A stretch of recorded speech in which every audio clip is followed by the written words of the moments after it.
What are you busy doing?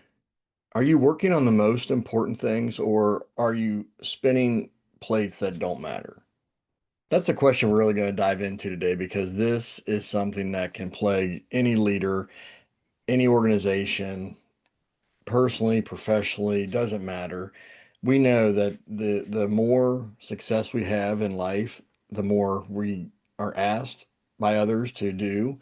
We also know that when we are in the middle of big projects or trying to accomplish big goals in life or in our businesses, it's easy to just keep adding and adding and adding to our to-do list. And I can speak from experience. This has been something that I have worked very hard on over the years to learn. I have learned a lot of tips and tactics that have really helped me get better at this. But I also say that the temptation never goes away to just be busy because there's always something we can do, right? There's always something that feels urgent, that feels like it's a fire that we need to put out. I share this regularly with people, but I remember years ago, it's been probably 15 years ago now, I had a leader that I talked to, and he said, Chris, I feel like I walk around with two buckets in my hand. One is full of water to put out fires, and one is full of gasoline to start fires. And he said, that's what I feel like my days are. That as a leader, he's constantly trying to figure this thing out. What do I need to put out as a fire to fix, or what do I need to light up, whether it's in my people or do I need to light something up in my own agenda and schedule? So what we're going to talk about today is really what's known as the Pareto principle of the 20/80 rule. And it is truly an impactful concept if we really implement it in our lives. But that's the challenge is implementation.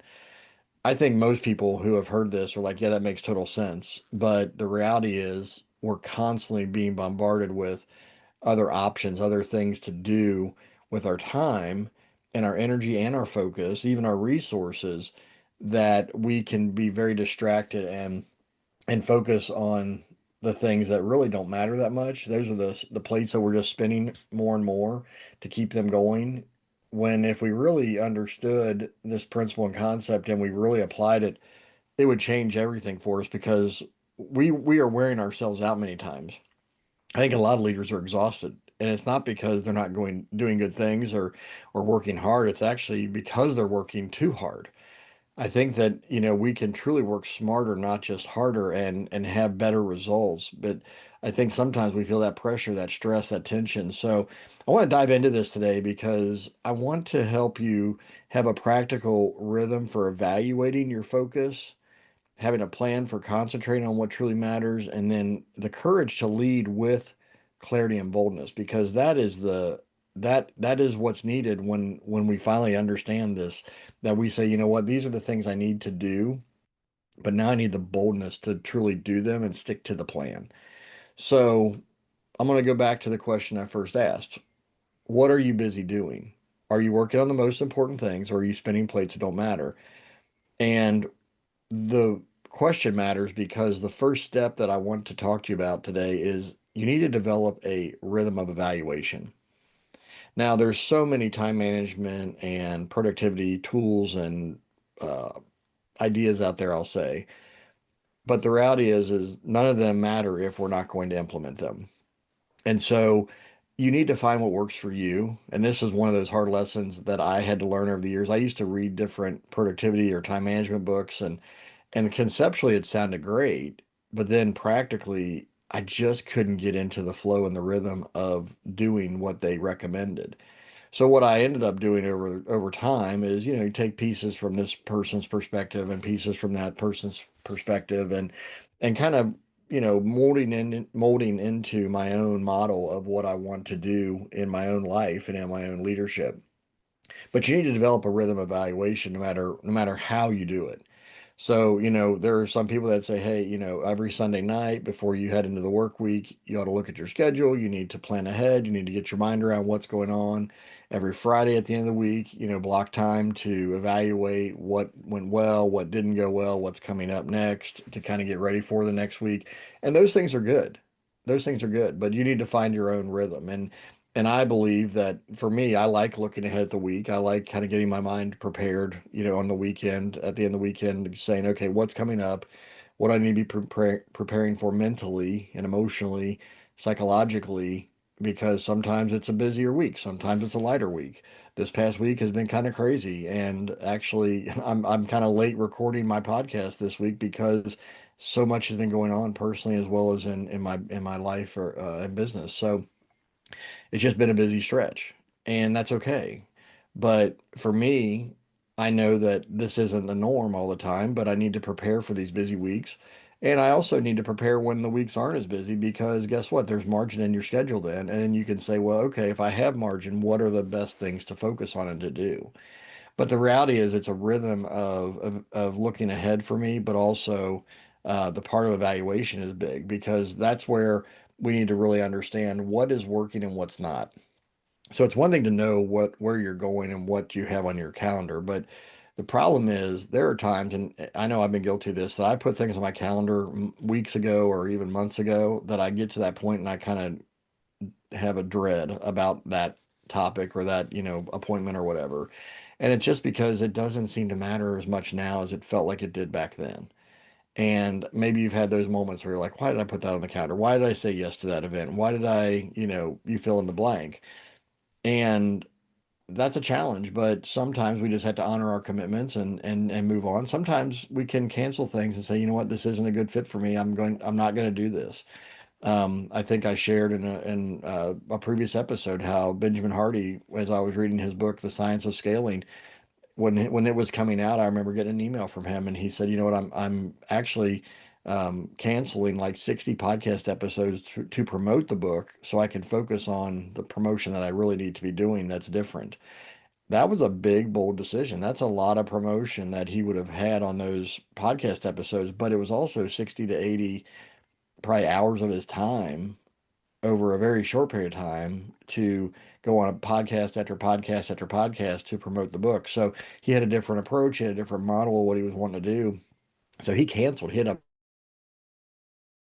evaluated what's going to make the most impact. And we have to make those hard decisions sometimes. And sometimes we have to undo what we, started or scheduled well in advance because it just doesn't make sense today like we thought it did then. Some of us, it's easy to say yes to too many things, and then we regret saying, yes to those things. We need to learn to be better at saying no. We need to be better at evaluating and filtering our commitments for sure. But the reality is, we need to really be thinking about where is the best use of my time and energy. Where should I invest my time and energy, even my resources? But time and energy is really the big one here for most of what we're talking about, because the time and energy piece ultimately does lead to investing resources, and sometimes, honestly, investing resources, you're financially into tools and people even can free up your time and energy. So maybe that is a big part of this for you is to think, who can I pay to do this, or what tool can we purchase to do this versus myself or a team member actually having to do the work, because there's so many things out there that are now helping us automate our lives, whether it's AI in general or whether it's, customized tools for certain uses. So, but you can't figure those things out without evaluating, right? You can't figure things out without slowing down and pausing and saying, okay, I've been doing this or this, but the thing that really seems to make the most difference when I'm actually working or meeting with people are these things. And the things that really make the most impact typically aren't a lot.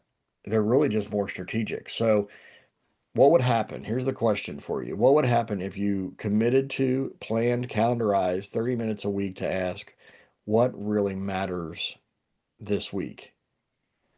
And based on what I've learned about what, you know, didn't work maybe in the past or what I, did do last week, what do I need to change?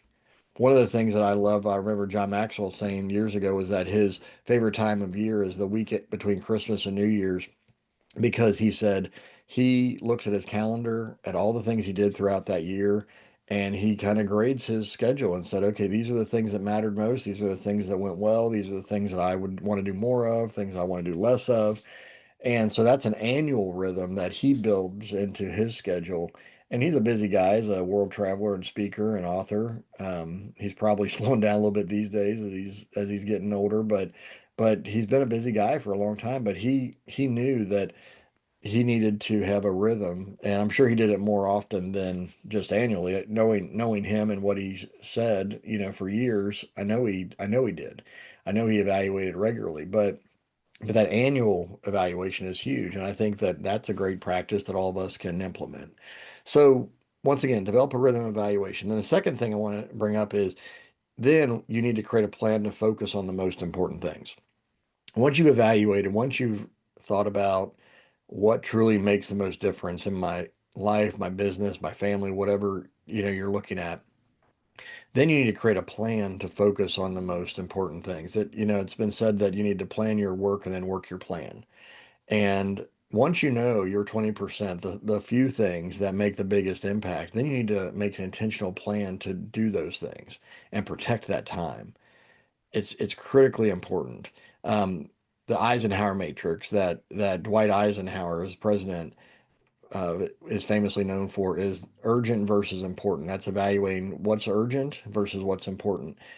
And then you bring in Stephen Covey, and he talks about that. Plus, he talks about the big rock principle. What are the big rocks that you need to put in your jar first before you put in the gravel, the sand, the water to fill up the jar? And that's an illustration I think professors have used for years too.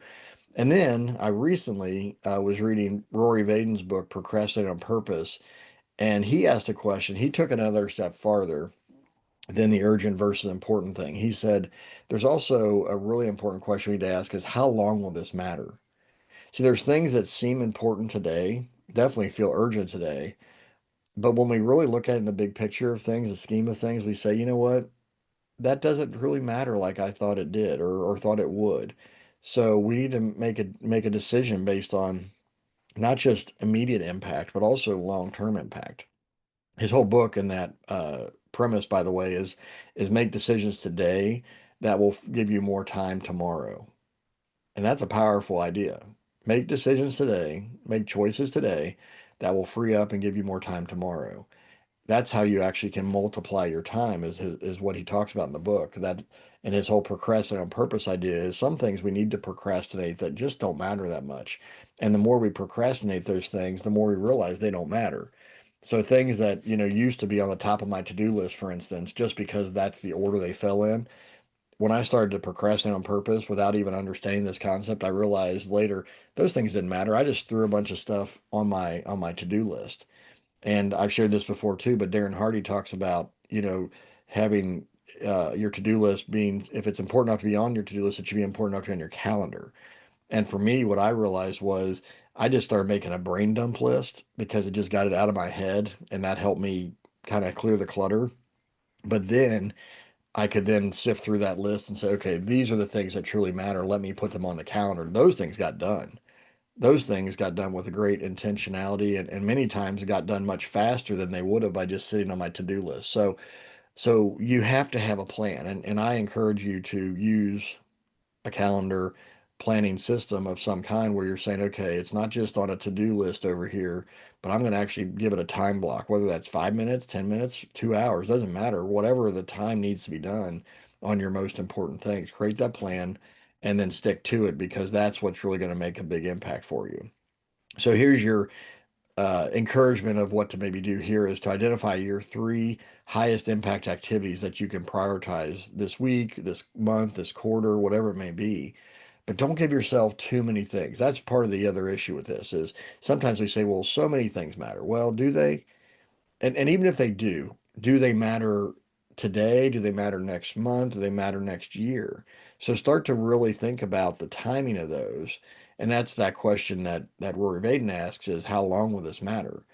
If something is important, but it isn't really going to be an impactful in the next 3 months, then yeah, put it on kind of put it on a parking lot type of a list so you don't forget about it, but put it on your calendar to do down the road, right? You want to make sure that you're doing the right things at the right time, not just being busy doing things, because sometimes even the right thing at the wrong time doesn't help you, doesn't move the needle like you want it to. So create a plan to focus on the most important things. And finally, I want to talk about leading with clarity and boldness by stopping trivial tasks. But before I get there, I just want to encourage you. If any of this sounds overwhelming, if any of this sounds like, Chris, I have no plan in place to evaluate, I have no plan in place to really prioritize and to make a plan, I need help. Well, then I want to encourage you, reach out to me, go to McClureCoaching.com. There's a schedule a call button. You can click that, schedule a strategy call with me, and we can talk about this because I want to help you get clear because I know how overwhelming it can be when we don't have that clarity. I know how it can be when we're feeling scattered and when we're just being busy, but we're not truly being productive. We're not being effective.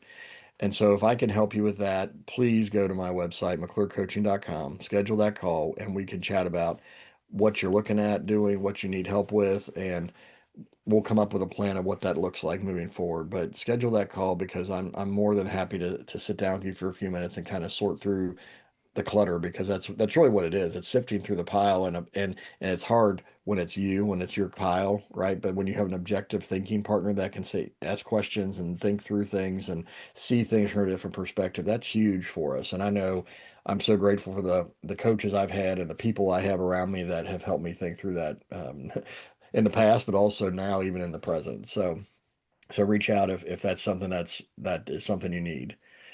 So let's get to this last point I want to make today that about leading with clarity and boldness by stopping trivial tasks. One of the most important lessons I learned years ago now, more than a decade ago, I'm sure, was you don't just need a to-do list, you also need a to-don't list, or a stop doing list, as some people call it.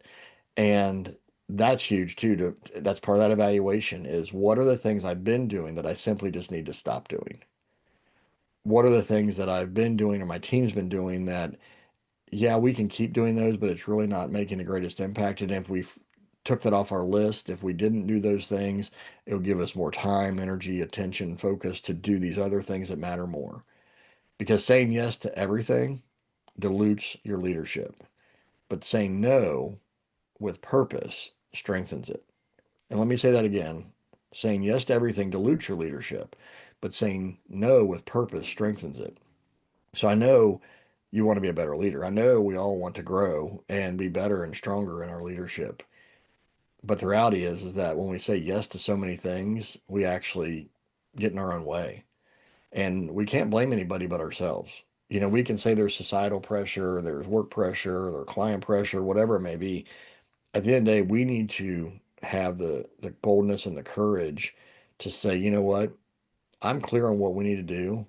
And even though that sounds like a great opportunity, even though that sounds nice, it's not critical. And even recently, I was talking to a friend of mine. She was feeling the pressure of saying yes to all these things, and I started just asking the question, well, what's the impact of that? If you don't do that, what's the impact? But also, what's going to happen if you do say yes? What's the impact of doing that? And it's funny because she turned it around on me and said we were kind of deciding on pursuing something together, and she's like, "Well, let me turn around and ask the Chris question. How important is this? What's the impact it'll make?" And we decided that it was still worth doing the thing we were talking about. But it was interesting because I'd been asking her that question about a lot of other things she was feeling, pulled in directions about, and she turned that. So I'm like, well, at least the question is sticking. But the reality is, we need to ask this question of ourselves and our team all the time. Maybe you need to have a staff meeting and say, what are the things that if we stop doing today would not impact anything? That's a crazy question for many teams to ask because nobody's paused to ask it. What are the things that if we stop doing today, nobody would notice, no impact would really be made? And start writing a list. And I guarantee you're going to find things that people have just been doing and perpetuating just because it's been done for so long. You can cut a lot of things out of your schedule that free up the time and the margin to do things that are better and more important when you ask that question. But you also need to ask the question of what do we need to keep doing or start doing because it will make the greatest impact. So once you clear the clutter and you say, you know what, we've been doing a lot of different things. What are the things that we need to stop? Now you also need to ask, well, what are the things we need to keep or what do we need to add that will make the greatest impact because now we actually have some margin in our schedule and our energy our attention, our focus, so that we can do maybe better things. So I want to encourage you to think about that. Um, your team doesn't need you to be super busy. They don't need a super busy boss. They don't need a super busy leader. They don't need to see you running around stressed and like a chicken with your head cut off, going crazy all the time. What they need is somebody who's clear and focused to be helping direct the team, but also be a model for the team. So the clearer you are, the more focused you are, the bolder you are about what you say yes and no to, that rubs off. You don't always have to say things to make an impact. Sometimes it's just simply doing things. It's living it out. And I know I've had people around me where I'm like, wow, I just see them getting so much done, and yet I also see them not accepting every invitation to every little thing. I see them saying no a lot. And that's just made an impact. It's actually emboldened me because I realize if I want to have a new level of success, if I'm looking at somebody and saying, you know what, I'd like to be as successful as them. I'd like to have as much influence as them. I'd like to, you know, accomplish goals like they do. Then I had to start looking at, well, what are the things they're doing? There's lots of models around us if we truly stop and pay attention. And that's part of that evaluation process as well we talked about earlier. So if you're ready to stop spinning your wheels and start leading with clarity, once again, I want to encourage you to visit my website, McClureCoaching.com, schedule a strategy call, and I can just help you cut through all the clutter, all the noise that you're probably feeling like you're drowning in many days. So once again, the 20% is what truly moves the needle. 80% of what we do is busy work. It's stuff that maybe we've inherited, things that people think we should do. But if we truly slow down to evaluate and say, you know what, these are the things that truly impact my life, my business, my family, whatever topic it is, the most, then those are the things I really need to make sure I'm protecting and giving the right time and attention to. And then create that plan to make sure that it's being done and then lead and live with boldness and courage based on that clarity. Evaluation leads to clarity. Without the evaluation, you're not going to have the clarity. So you need to slow down, pause, get that clarity first, develop a plan of attack of what you're going to do to accomplish your new clarity, those 20% goals and tactics and activities, and then be bold. Step out, do the things that feel hard because they will feel hard at first in many cases. It'll feel hard to say no for a while. It'll feel hard to stop doing things that maybe you've done as part of your regular work rhythm for a while. Those things are hard to undo. It's hard. It's kind of like a detoxing that we have to do from busyness. And I feel it on vacation. When I go on vacation, if I've been just in a super busy stretch and I've just been full of activity, it takes me like a couple days on vacation to like kind of decompress, detox from that pace and that busyness. And I've talked to multiple leaders about this. I actually talked to somebody recently that, that ramp up before vacation and the coming back from vacation. Those are two of the toughest stretches because you're trying to cram before a vacation to get things done so that you can go on vacation and not think about it. But then guess what? You come back from vacation and there's all this stuff waiting for you, right? That's tough. But when you have this clarity we're talking about today, and you can truly know what your 20% most valuable impactful things are, it changes things drastically. So I want to encourage you to work through this today. Give yourself some time to, like I said, maybe it's 30 minutes at the end of a week. Maybe it's, on the weekend when maybe you're away from the office, away from the busyness of your routine, whatever it may be for you. Find time to evaluate, make time to evaluate, schedule it, protect it, and then make the adjustments to your calendar and your planning, and then live and lead with boldness because that's what's going to make the most impact.